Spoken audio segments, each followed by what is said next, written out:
আমরা অনেকেই আছি বাচ্চাদেরকে খাবারটা মেনটেন করতে চাই না, শুধু দেখা যায় শ্যাম্পু, কন্ডিশনার, তেল এগুলো ব্যবহার করে বাচ্চাদের চুলকে সুন্দর করতে চাই। ত্বকে বিভিন্ন ধরনের পণ্য সামগ্রী ব্যবহার করে আসলে খাবারও যে তার সাথে রিলেটেড সেটা আমরা অনেকেই মানতে চাই না। তো বাচ্চাদেরকে দেখা যাবে আপনি ব্রেন ভালো করার জন্য মিষ্টি জাতীয় খাবার বেশি খাওয়াবেন। তো আজকে রায়া রাধুয়া দেখেন যে বালিশ মিষ্টি নিয়ে বসে পড়েছে খাবে বলে।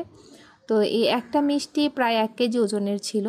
আর আমি সবসময় সব আপুদেরকে বলবো বাচ্চাদের স্কিনের গ্লো প্লাস হেয়ারের যে সুন্দর ভাব সেটা আনার জন্য অবশ্যই একটা বাচ্চাকে প্রতিদিন আপনারা ডিম খাওয়ানোর অভ্যাস করবেন, প্রচুর পরিমাণে যে কোনো ধরনের মাছ খাওয়ানোর অভ্যাস করবেন, মসুরের ডাল, পাকা কলা, আলু এই খাবারগুলো তাদের খাদ্য তালিকায় দৈনন্দিন রাখার চেষ্টা করবেন।